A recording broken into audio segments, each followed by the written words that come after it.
Hello again everyone and welcome back to the Underground. This is the Intel update for July 6th through the 19th of 2025. It's been a busy couple of weeks, so let's get right to it. Starting off with the general overview, around the United States there have been several items of strategic note over the past few weeks. Today I'll be focusing mostly on the wartime preparations that the Pentagon continues to undertake, as well as some of the biosecurity concerns, which is the best way I can think to phrase it, regarding the potential threats to the American food supply. Over in the Middle East, things have been very kinetic as usual, with 2 ships being sunk in the Red Sea region, civil war flaring up once again in Syria, and the conflict in Gaza continuing to escalate. As far as strategic movement, I'm sorry I have not had time to update the slides for this week to track down all of the platforms that have been moving around. Just a cursory glance this morning, I haven't seen a whole lot of very concerning major deployments from the United States. However, there are several major military exercises being undertaken around the world that are either underway right now or have already occurred and have concluded. Many nations around the world are continuing to break their own records and undertake very large military exercises around the world.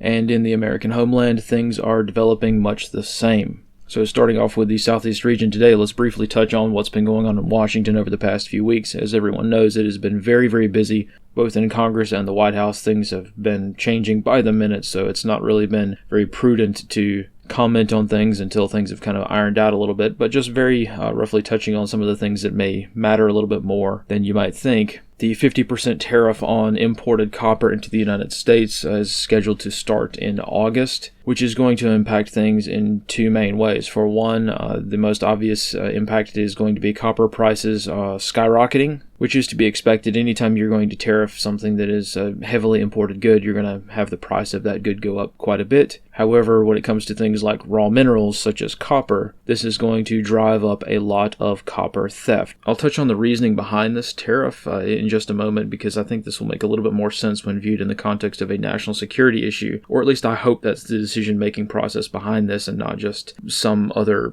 political pork trading kind of thing. But when it comes to the average American, look, it's summertime, the weather's pretty hot, we all know that it is both riot and theft season. The theft of catalytic converters, for example, always increases when there is a sharp spike in the price of things like palladium, for instance. So if you all remember from a couple of years ago, there was a pretty good spike in precious metals, and catalytic converters were being stolen left and right. It was a pretty big crime spree. Well, the same sort of thing may happen with copper. Copper is a lot easier to steal in many cases, and copper theft is becoming a very big problem in places like South Africa. That's kind of their crime of choice in many cases. So going out on a little bit of a limb, this could become a pretty serious problem once these tariffs go into effect, and if they stay for any period of time. Stealing a catalytic converter out of someone's car sitting in the driveway is a lot different than stealing several thousand pounds of copper from electrical switching stations or electrical substation, for instance. So the past few years have also very much highlighted how vulnerable a lot of our critical infrastructure is to malign action, either targeting by some extremist group or some kind of terroristic kind of threat. But when it comes to the average thief, a lot of times the average thief is a lot smarter than a terrorist is. So bottom line, just be aware of the impacts that copper theft can have on your local area, mostly when it comes to things like power generation and stuff like that. So it's going to be a pretty rough time in some areas, I think. Some areas won't be affected so much, but a lot of areas, pretty much everything that isn't bolted down is stolen on a regular Tuesday.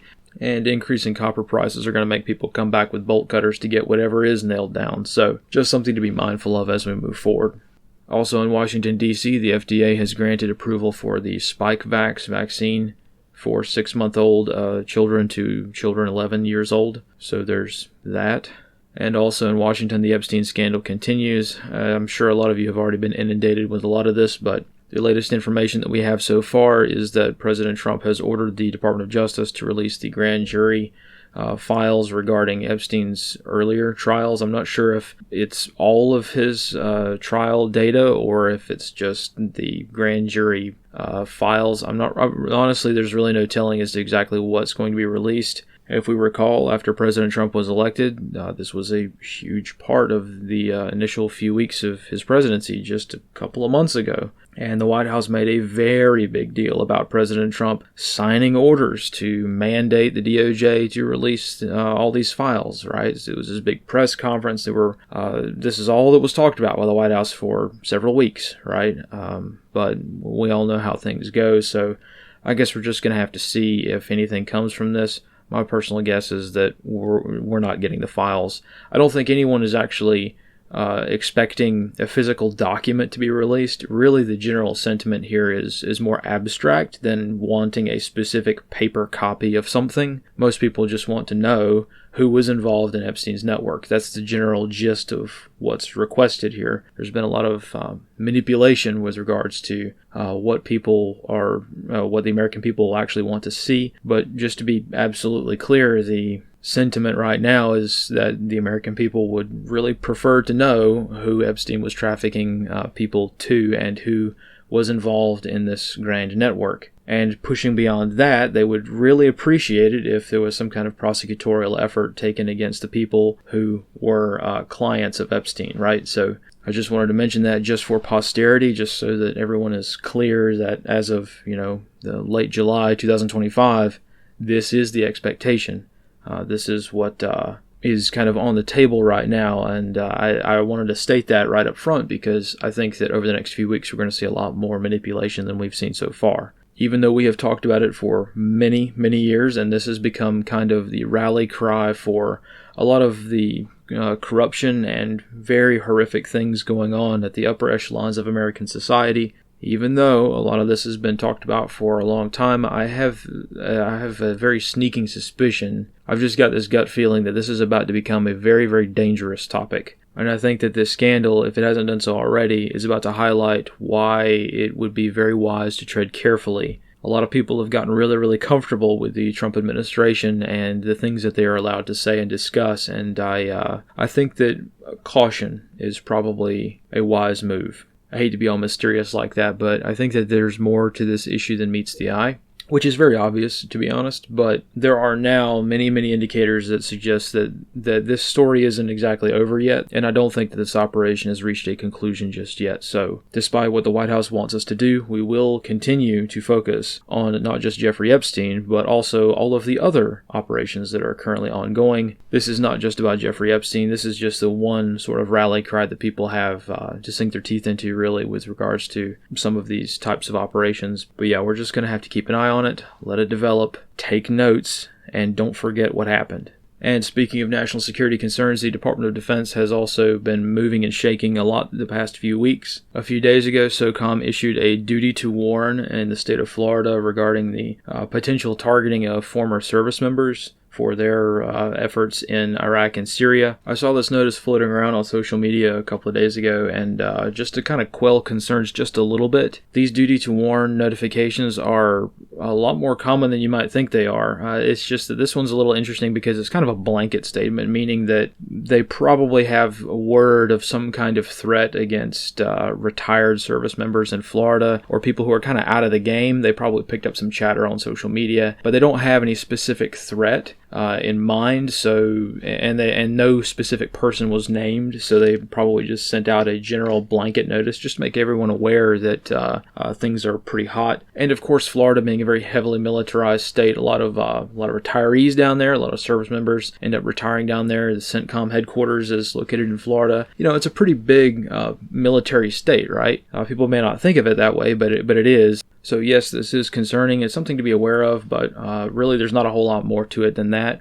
My guess is if there are any specific threats, they're going to handle that probably in-house and inform people individually, which is where most duty to warn notifications go. They're usually letters sent to individual people. Sometimes you may get even a knock at the door, right? If you're being targeted by a terrorist group, for instance, it's fairly common throughout the SOCOM community, unfortunately. But yeah, just something to be aware of. Keeping with the theme of the Department of Defense, let's move out west and discuss the activities there before moving on to Texas. And in California, the Department of Defense has become the majority shareholder of a company called MP Materials, which is an industrial rare earth mineral company which mostly makes magnets for industry and commercial purposes. This kind of slid by under the radar a couple of weeks ago when it first was announced, and I couldn't find a good way to talk about it until now, but this is a very interesting case because we have to note that this is not just a contract. Yes, the Department of Defense did sign a contract with this company and wants to increase their production of magnets in the United States for defense purposes over the next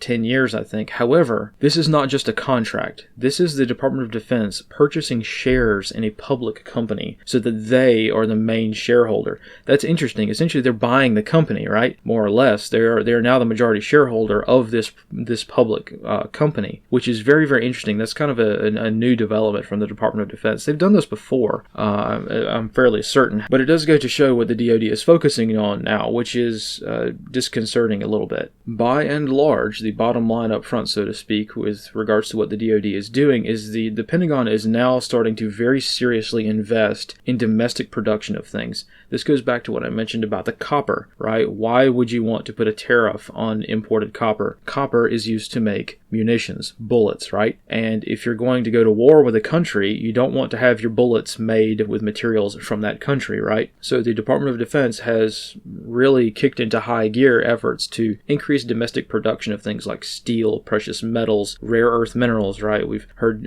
President Trump talk about the rare earths all the time, right? Well, this is one of the reasons for that, or at least I think and hope that it is. Of course, there's always a potential for these financial decisions to be something like corruption or just helping out buddies or securing, post-government jobs and things like that. But for me, my lens of the world is through national defense, right? So when I see things like this, my brain goes into national security mode and says, okay, they're trying to secure a lot of mineral wealth for the United States so that if we go to war with someone, when we go to war with someone, we'll be able to produce a lot of this stuff here at home and not have to rely on overseas production with a country that we probably will be at war with. So from my wheelhouse, this is kind of the way that I'm thinking about things. And generally speaking, in a more abstract sense, this is both, for me, going back to what I said a few months ago, I think last year, this is both concerning and a good idea, right? Anytime you see the defense industry making good decisions to engage in things like national defense and do things that would actually be good to help defend the American homeland, you both, for me at least, I have both kind of a twinge of, hey, that's a good idea, and also a slight bit of concern, mostly because of two words, Thucydides trap. That is a little bit of homework for you if you have not heard of that term before. But the general idea, for those of you who don't want to Google it, is that when it comes to nation states and warfare, wishing will make it so. And also, more specifically, as the spheres of influence for two nations grow larger and start to overlap, it is not a situation of if they will go to war, but when. This is for many reasons, but we see this going all the way back to Greek antiquity, to World War I, and now one might say our modern times with the United States and China. One nation starts arming for their national defense, and their neighbor says, hey, those guys are arming, so maybe we should arm too. And then a third nation says, hey, why are you guys starting to make a lot of tanks? Maybe I should make some tanks too. And then the first nation says, hey, everybody else is copying us, maybe we should do more. And then it's an arms race between a lot of nations, and there we go. That's kind of the short version of how World War I got started, to be honest. But when it comes to the United States and China, when you look at things that are being done in the United States and in China, it's not just the United States doing this, China is doing this as well. Obviously, we have better eyes on the United States, so it's easier for us to make comments on what the United States is doing on our half of this sort of trap. But every time you see a story in the news or see something in the Wire report of, hey, the Pentagon has gotten this new contract for this new cool thing, or this new radio, or this new SOCOM is doing this new aircraft design, or something like that, you think and you see the Pentagon making good decisions, right, for once. If you see them making good investments for national security, well, maybe if we're arming and militarizing so much, we're just going to make it so. To be perfectly honest, when we say forever wars, we just really mean moving from one Thucydides trap to another. That's really all that means. In a more abstract sense, and I think that's generally what people are kind of concerned with, or at least that's what I'm concerned with. So there's both a good job, pat on the back, but also a twinge of maybe this means we're going to war at some point. And that's more or less how I personally view the U.S. defense industry at this point. So enough on that. I know that it's a big topic, but we'll move on here to something also quite concerning, which is the biosecurity concerns down in the American Southwest. Really, Texas is kind of at the center of this, Oklahoma as well. But again, this is more of a national issue than just Texas and Oklahoma. So there have been, over the past few weeks, months, years, growing concerns with regards to biosecurity, which I guess is, I don't know if that's the right term or not, but it's the best way I can think to describe the threat of things like blight, pestilence, parasites, any kind of bad things that may affect our national food supply. Thankfully, the USDA has reversed their horrifically bad decision to open up the ports of entry for Mexican cattle due to the New World screwworm concerns. Everyone said this was a very bad idea at the time, but big cattle is a big problem, and that's another rabbit hole in and of itself. But anyway, the New World screwworm concerns are continuing to mount, of course, halting the spread of cattle into the United States and focusing more on domestic cattle production is probably one of the better ways to monitor and make sure that this parasite doesn't spread. But again, the agricultural community has been getting hit left and right over the past few years when it comes to pests and parasites. So another one that's kind of popped up is the Asian longhorned tick. Now, I mentioned this in the wire yesterday. Again, it's not really something that is a new thing. It's certainly not new, but I did want to mention it anyway because it's I hesitate to say it because I don't have the data, just doesn't exist yet, but this tick may be entering into the exponential growth phase where we're starting to see it rise quite exponentially. So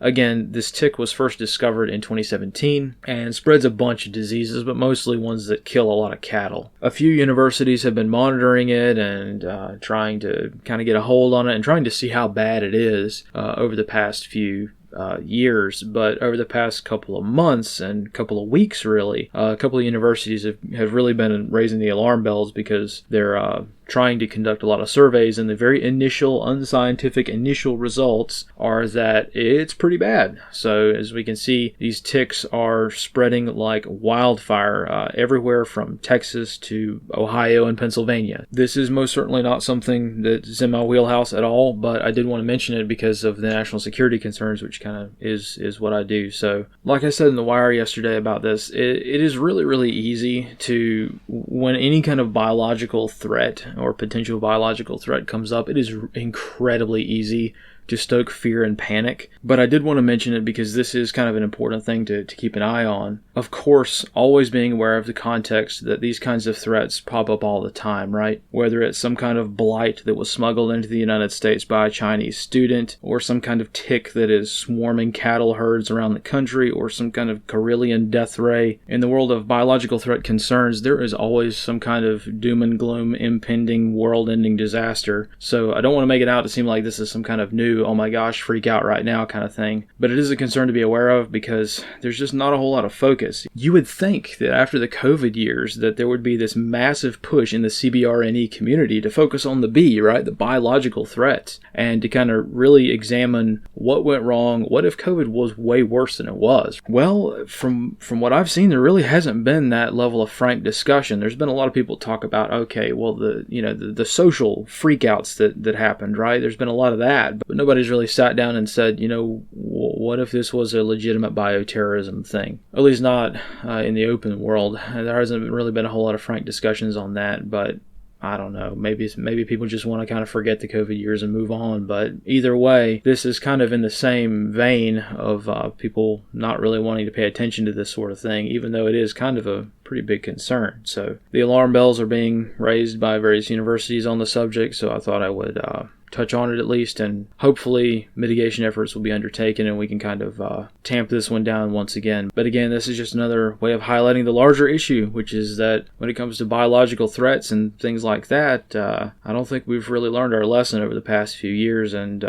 maybe we should focus a little bit more on that than we have. So that's pretty much it for the United States. Let's briefly touch on the events of the Middle East. And starting with the Red Sea, Horn of Africa region, 2 vessels were sunk last week, both of which were targeted in complex attacks by the Houthi militants in Yemen. I know everyone thought that we were kind of done with the Red Sea for a while, but nope, the Houthis are still there, and they're still sinking ships. At least one of these vessels was bound for Israel, which is why it was struck. I don't know about the other one. I've seen a lot of conflicting reports on both of these vessels, so please take all of this information with a grain of salt. But these 2 targeting efforts really highlight the fact that the issues in the Red Sea are certainly not over just yet. And if we take just a slightly closer look at least one of these instances, such as the merchant vessel, the Eternity Sea. Now again, for the casualty count, the math is not mathing here, so the numbers are very wrong, but we have to go off of something. And there were several crew members that were killed by the initial blast from the cruise missile and the drones that struck the vessel. But what I found interesting is that a lot of the crew members who were rescued from this vessel were actually recovered from the water, and I mean from the water. They were not in a life raft. They were in the water for over 24 hours before they were rescued. So talk about a miracle rescue right there. That's pretty impressive. Now, I found that to be very interesting because in the past, the Houthis would very obviously target a ship in a way that would cause minimal casualties among the crew. Now, there were casualties, especially when they were targeting things like engine rooms.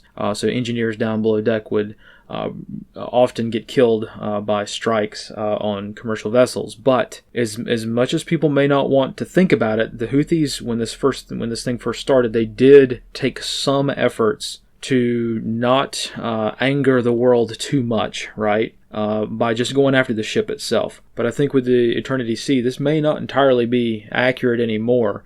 Things have gotten a little bit more serious. Again, we have to look at things through a lens of public relations, and the Houthis are absolutely, or at least they were in the beginning, absolutely going for a PR victory, right? So they would over-dramatize how they were gracious towards the crew. They would let the crew get into lifeboats before finishing off a vessel. They would just try to disable the vessel with causing minimal harm to the crew, right? Because killing a lot of crew members, the Houthis don't really care either way, right? But if you kill the crew of a vessel, you're going to bring a lot of international condemnation that you would not otherwise get if you were trying to play the role of a gracious insurgent group kind of thing. Well, that seems to kind of gone out the window because they did not let the crew get into lifeboats this time. Everybody just kind of jumped overboard and fled for their life as best they could. There are also some reports that the crew were taken captive of at least one of these vessels. Again, I don't know if that's true or not. I haven't been able to verify that independently just yet. But yeah, it looks like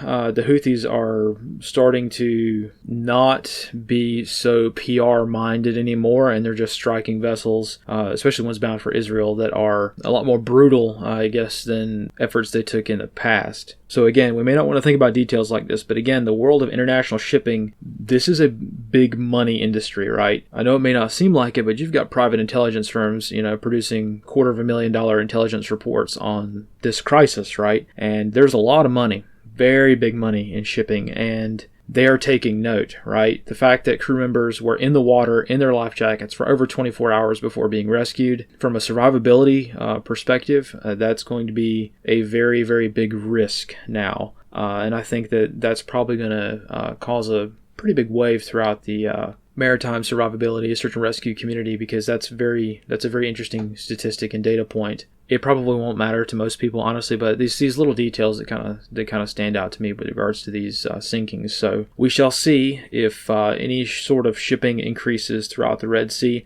I highly doubt it. I think these two are probably trying to sneak through, thinking that a change of American policy was worth the financial risk of kind of running the gauntlet here, and it didn't really work out for them. So yeah, things are going to continue to stay expensive. Ships are going to continue to go around Africa as they have been, which is kind of an interesting note. Not a whole lot of ships resumed their traffic through the Red Sea when President Trump became president, and I think that's very interesting thing to note. So anyway, moving up north to the Middle East proper, the war in Gaza continues as before amid a high-profile targeting instance of a Christian church in Gaza City. This has gotten a lot of press because of how serious it is. If I am not mistaken, there is only one Roman Catholic church left in Gaza City, and the Israelis just hit it with a tank shell the other day. So Israel has claimed credit for it, but they claim it was a mistake, and we all know how that goes. But it's increased tensions throughout the region, and it just kind of brings focus back to Gaza and the fact that the war still continues there. I know it may be out of the news, it may be financially damaging for most people to talk about, even to this day, but it's still there. It's still a problem. It is still a conflict, and the war there has no end in sight. Likewise, in Syria, things are kicking off into high gear once again. I think it would very much be safe to say that a civil war is underway in Syria again. Over the past few weeks, the Druze militias south of Damascus have really consolidated gains throughout mostly the district of Suwaida, but also Dara. And there's some very grisly content on social media regarding all of these forces that are involved in this sort of thing. So again, it's very, very brutal. It's not really the same flavor of civil war as the civil war that the United States was involved in. You got to remember, during the initial Syrian civil war, which was depending on how you define it, about 15 years long, that conflict wasn't necessarily what I would personally call a true civil war. It was more of a proxy war than anything else. Again, it's semantics the way you define it. But this time, there appears to be, and I may be completely wrong on this, but there appears to be less international interest in being involved in Syria. It's really just a few people, mostly Israel, who is invading Syria to the south and trying to expand territorial gains, but also Turkey in the north trying to do the same. Of course, the United States is involved too. We've still got a military presence in Syria, and of course we helped topple Assad a while ago, right? But over the past couple of months, this is really what I would consider to be more of a true civil war kind of thing. Of course, there are proxies, right?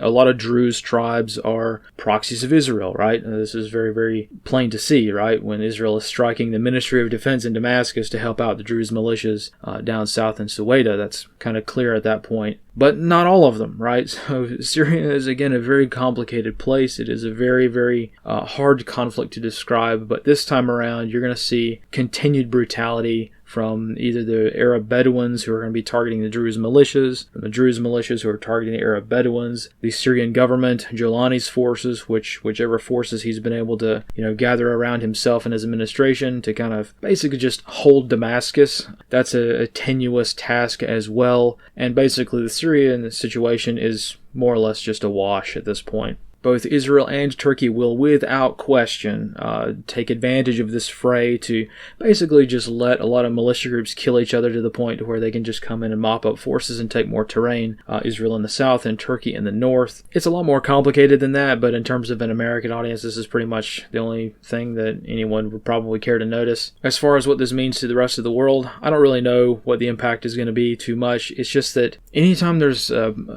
war or a pretty big power vacuum forming in Syria, it inevitably ends up impacting Europe and the United States in some way, either directly or indirectly. So it's something to keep an eye on. Syria kicking up again, but once again, direct impacts are going to be pretty hard to determine at the moment. So bottom line, the Middle East is on fire again. No real end in sight for any of the wars that are currently going on there. So that's pretty much all I have for today. Let's go ahead and roll things up with the intercepted GhostNet reports. I'm sorry I've been a little bit absent from the GhostNet over the past couple of weeks. I've been having really severe weather here at my location over the past couple of weeks. I've had to rely more on web SDRs to kind of see what everybody's kind of talking about, because I didn't want to string up my antenna during a very severe thunderstorm. But either way, the network continues on, which is fantastic to see. There has been an update to JS8 Call. I have not tried it out yet, but a lot of good things coming from JS8 Call, which is always good to see anytime there are good developments in the world of HF radio. So it's growing, it's continuing on, it's fulfilling its mission. I have been working on some other products to kind of flesh out the overall communications plan a little bit more and make things a little bit more clear to understand, but it's going to take me a while before I have anything ready on that front. But things are continuing on as before, and I really thank you all for making this network a great thing.